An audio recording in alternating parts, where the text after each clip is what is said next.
جیسے مال صدقہ ہے، ایسا ہر آدمی کا نیک عمل اس کی زندگی کا صدقہ ہے. اس کا جتنا یہ اخفا کر سکتا ہے، ہاں پوشیدہ کر سکتا ہے، یہ اس کے اظہار سے بہتر ہے. اظہار تو ضرورت کے لیے کرنا پڑتا ہے. جیسے فرض نماز جماعت سے پڑھی جائے گی، فرض ہے کہ اظہار کر کے پڑھو تاکہ اور لوگ بھی پڑھیں. ورنہ کہ اپنی نیکیوں کو ایسے چھپاؤ جیسے اپنے گناہوں کو چھپاتے ہو. لوگ اپنے گناہوں کو، اپنی غلطیوں کو، اپنی کمزوریوں کو چھپاتے ہیں تاکہ ماحول میں رسوائی نہ ہو.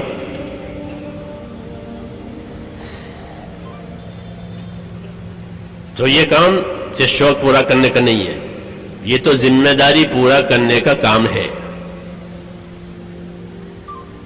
اور ذمہ داری بھی امانت داری سے. ذمہ داری پورا کرنے کا کام ہے. اور ذمہ داری کیسے پوری جائے گی؟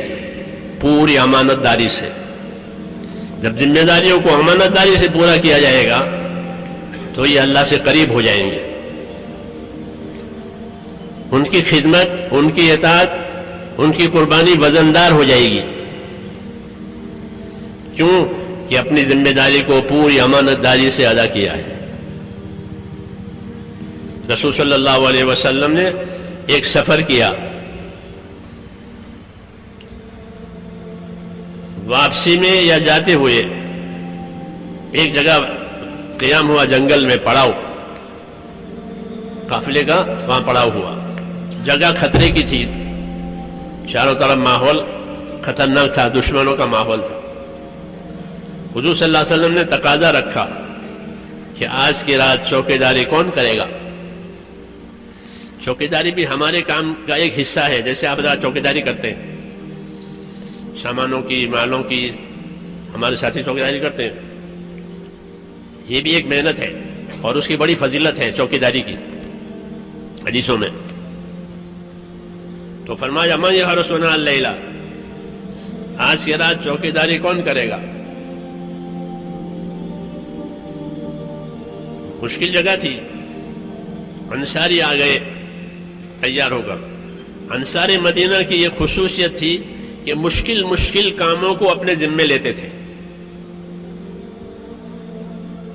مشکل کام یہ نہیں کہ عزت کے کام، شہرت کے کام، آسان کام کہ نہ، جو کام کٹھن ہو وہ اس کو لیتے تھے. یہ ان کا مزاج تھا. یہ سماج دین کے کام کرنے والوں کے لیے سبق ہے. کٹھن کام اپنے ذمے لو، طبیعت اطاعت کی بنے گی اور کام ہو جائے گا.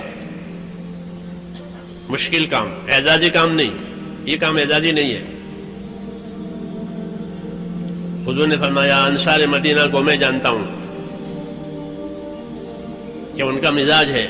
انصار سے کہا تمہارا مزاج ہے، میں تمہیں جانتا ہوں کہ تمہارا مزاج یہ ہے کہ تکثرون عند الفزع وتقلون عند الطمع. کہ کوئی کٹھن کام ہوتا ہے، مشکل معاملہ ہوتا ہے تو اس کو ادا کرنے کے لیے اور پورا کرنے کے لیے تم سب سمیٹ کر کے آ جاتے ہو کہ اس کے لیے ہم حاضر ہیں، بتائیے کیا کرانا ہے. یہ وفاداروں کی شان ہے. یہ شان وفاداروں کی ہے، ہاں کہ ہم وفادار ہیں. تو فرمایا کٹھن کام یہ اپنے ذمے لیتے ہیں. اور کوئی میٹھا معاملہ ہوا، ملائم معاملہ ہوا تو چھوڑ دیتے ہیں. یہ میٹھا معاملہ ہے، ملائم معاملہ ہے، کوئی اور کر لے گا. بحرین سے مال آیا، پوچھا کیا کرنا ہے اس کو؟ انصار نے عرض کیا کوئی بات نہیں ہے، مہاجرین کو دے دیجئے. ملائم معاملہ ہے، میٹھا معاملہ ہے، رقم آئی ہے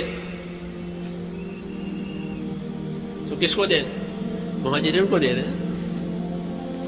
اور خندق کھودنی ہے تو کہ اس کے لیے ہم ہیں.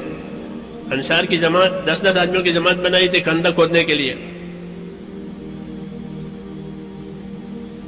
خندق کھودنے کے لیے 10 آدمی کی جماعت بنائی تھی اور ناپ کر زمین دی تھی کہ یہ آدمی یہ اتنا کھودے اتنا کھودے. جو انصار کی جماعت کھودتی تھی، جو اپنے حصے کی جماعت وہ پورا کر چکی اور کھود لیا، تو اب کہ چلو کون سی جماعت ہے جن کا کام بھی پورا نہیں ہوا ہے ان کی مدد کریں گے، ان کا ہاتھ بٹائیں گے. یہ نہیں کہ ہماری زمانے تو ہم نے کام کر لیا. یہ کٹھن کام اپنے ذمے لیتے تھے. یہ سبق دیا ہے دین کی نصرت کرنے والوں کو کہ اعزازی کاموں میں آگے رہیں اور مشکل کاموں میں پیچھے ہو جائیں کہ اس سے دین کو ترقی نہیں ہوگی اور ان کی تربیت بھی نہیں ہوگی. دونوں باتیں نہیں ہوگی کہ ان کی ترقی بھی نہیں ہوگی اور تربیت بھی نہیں ہوگی. کیوں کہ سہولت سے کرتے ہیں, سہولت دیکھتے ہیں, سہولتیں کریں کہ ایسا نہیں, عزیمت سے کریں پھر اللہ کی مدد آئے گی. تو وہ میرا قصہ کہ حضور نے فرمایا آج کی رات چوکی داری کون کرے گا؟ تو انصاری آ گئے کہ جی میں کروں گا چوکی داری. فرمایا اچھی بات ہے, تم سوار ہو کر آؤ میرے پاس. پھر گھوڑے پر سوار ہو کر پھر حاضر ہوئے. پھر وہ آپ نے بتایا یہ جگہ ہے کہ یہاں چوکی داری کرنی ضروری ہے, یہاں نگرانی کرنی ضروری ہے. جب جگہ بتا دی کہ اس جگہ سے ہوشیار رہنا, جاؤ, ہدایت دے دی. چلے گئے. رات گزر گئی. صبح کی نماز کا وقت آیا تو جناب رسول اللہ صلی اللہ علیہ وسلم لوگوں کو نماز پڑھانے کے لیے تشریف لائے. آپ نے لوگوں سے پوچھا تمہارے سوار کا کیا حال ہے, کوئی خبر ہے؟ لوگوں نے کہا ہمارے پاس تو ابھی ہمارے سوار کی کوئی خبر آئی نہیں ہے, بس وہ رات کو گئے ہیں. پھر آپ نے نماز پڑھائی. نماز سے فارغ ہونے کے بعد فرمایا کہ تمہارا سوار آنے ہی والا ہے. اتنے میں وہ جھاڑیوں میں سے آتا ہوا نظر آیا, جنگل میں سے, اور آ کر کے سامنے کھڑا ہو گیا سلام کر کے. حضور صلی اللہ علیہ وسلم نے پوچھا, کیا پوچھا؟ یہ نہیں پوچھا خیریت ہے, رات کیسی گزری, یہ نہیں پوچھا. تربیت کی باتیں ہوتی ہیں. یہ پوچھا کہ یہ بتاؤ رات کو اپنے گھوڑے پر سے اترے تھے؟ یہ پوچھا. حل نزل تھا, رات گھوڑے پر سے اترے تھے؟ عرض کیا بالکل نہیں اترا, ساری رات چکر دیتا رہا. نماز کا وقت آیا, صبح کی نماز کا وقت, اس کے لیے اترا تھا. پیشاب کی حاجت ہوئی تھی, اس کے لیے اترا تھا. باقی پوری رات اپنے گھوڑے پر رہا اور اپنے کام میں مشغول رہا. یہ کارگزاری دی.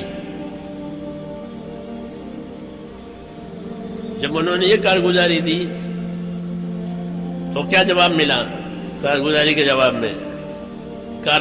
جواب میں یہ ملا قد اوجبتا, آپ نے اپنی جنت واجب کر دی, جاؤ.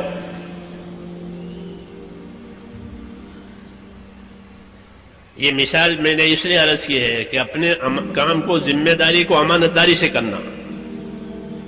یہ پوری امانت داری سے کام کیا ہے. کہ رات بھر اپنے گھوڑے سے نہیں اترے.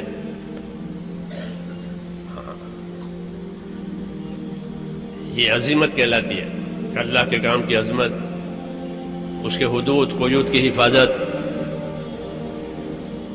اس لیے ایک ہی رات میں اتنا انعام مل گیا کہ آپ نے اپنی جنت واجب کر لی.